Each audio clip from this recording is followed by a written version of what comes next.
Le salaire des élus varie énormément d'une municipalité à l'autre. Dans un petit village de 2000 habitants comme Eastman, le maire Laramé cumulait des revenus de 41 391 $ par année. À Saint-Lin-Laurentide, où résident 23 299 personnes, le maire touche près de 164 000 $.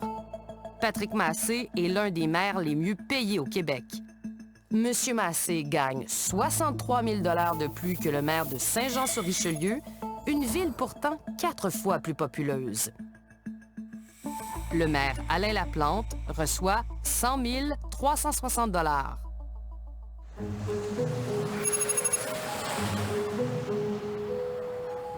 L'hôtel de ville de Saint-Jean-sur-Richelieu a été le théâtre de nombreuses altercations.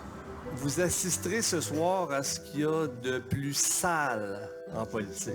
Vous observerez de la pure partisanerie basée sur des fausses allégations.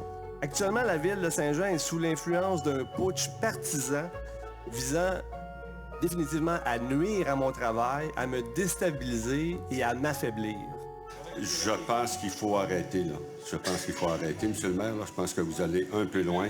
La Commission municipale du Québec a qualifié les conflits entre élus de guerre de pouvoir, de guérilla politique entre deux camps. Je lâcherai pas le morceau. D'un côté, il y a le maire Laplante, élu pour la première fois en 2017. L'autre clan est formé de 9 conseillers. À Saint-Jean, on les surnomme le groupe des 9.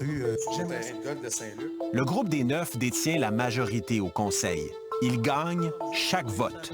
Alors, M. le maire, je comprends que vous êtes en désaccord. M. le maire, vous êtes en désaccord, ça va, c'est correct, il n'y a pas de problème. C'est pas vous qui décidez, c'est le conseil, je regrette. Devant, il y a les citoyens de plus en plus exaspérés. Jusqu'à quand ça va durer, cette chicane-là, entre vous autres?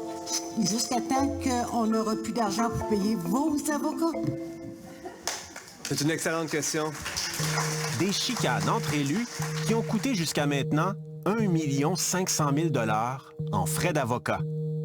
Pour défendre ses idées, le maire de Saint-Jean n'a pas peur de la confrontation. On ne détruira pas l'environnement en faveur d'un climat heureux à l'hôtel de ville. Donc, M. Laplante a réussi à mobiliser une partie de la population en promettant de protéger les terrains de golf contre tout développement résidentiel. Les terrains de golf sont zonés golf. L'usage qui est permis sur ces terrains-là, c'est récréatif.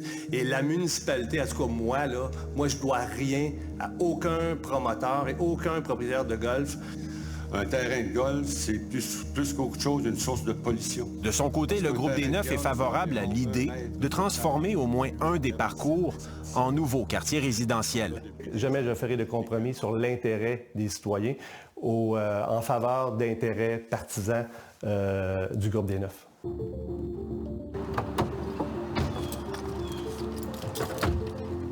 Monsieur Laplante est arrivé avec peu d'écoute. Il a semé la discorde partout. Il attaque tout le monde. Il est le seul à avoir... Nous, on le trouve narcissique, là. Ça fait penser à une autre personne, l'autre bord, là. Mais regarde.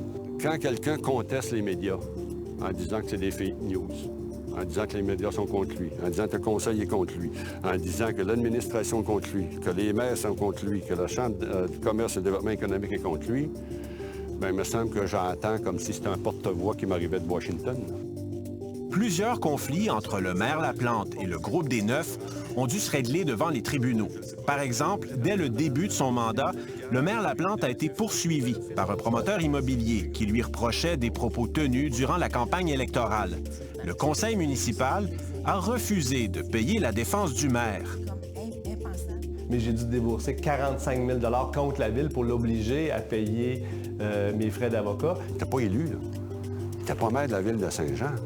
Pourquoi on aurait payé ses frais d'avocat pour une connerie qu'il a faite avant d'être élu?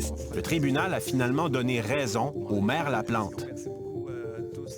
La juge vient écrire que la ville aurait dû voir le stratagème du promoteur tel que dénoncé par le maire Laplante. La véritable guérilla politique éclate cependant avec l'affaire du chef de cabinet. Le conseil, contrôlé par le groupe des 9, a congédié Guy Grenier, le chef de cabinet et proche collaborateur d'Alain Laplante. Son chef de cabinet, je ne vais pas trop en parler parce que c'est devant le tribunal, là, mais son chef de cabinet, on l'a congédié, on s'est départi de lui parce qu'on trouvait que c'était pas satisfaisant son travail.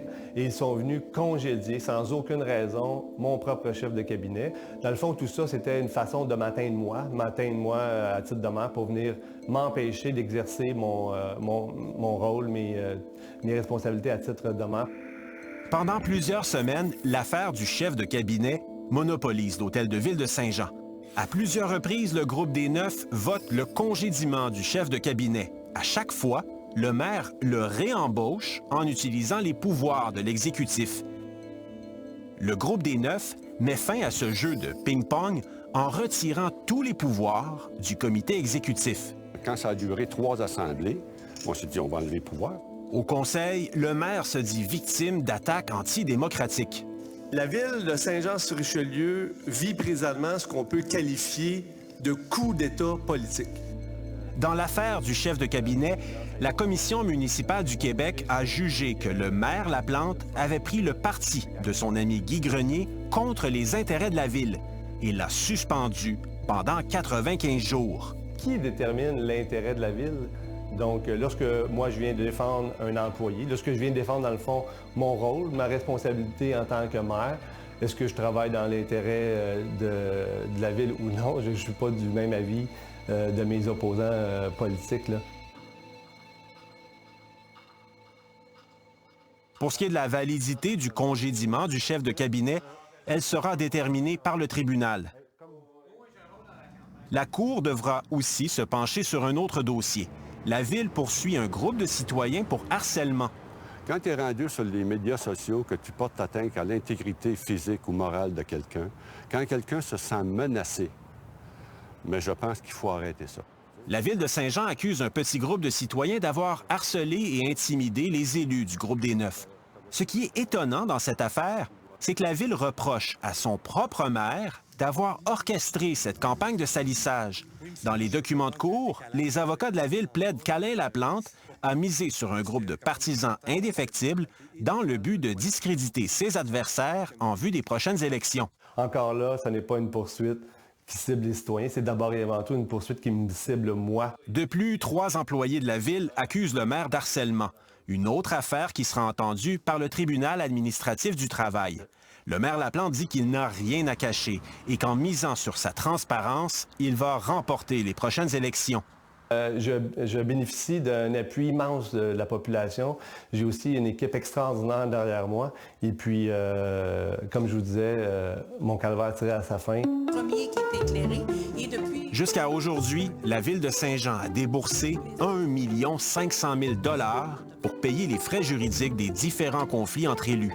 Le maire dit que toutes ces dépenses, c'est la faute du groupe des 9. Yvan Berthelot réplique que c'est le maire le grand responsable. Chose certaine, ce sont tous les citoyens qui vont payer la facture.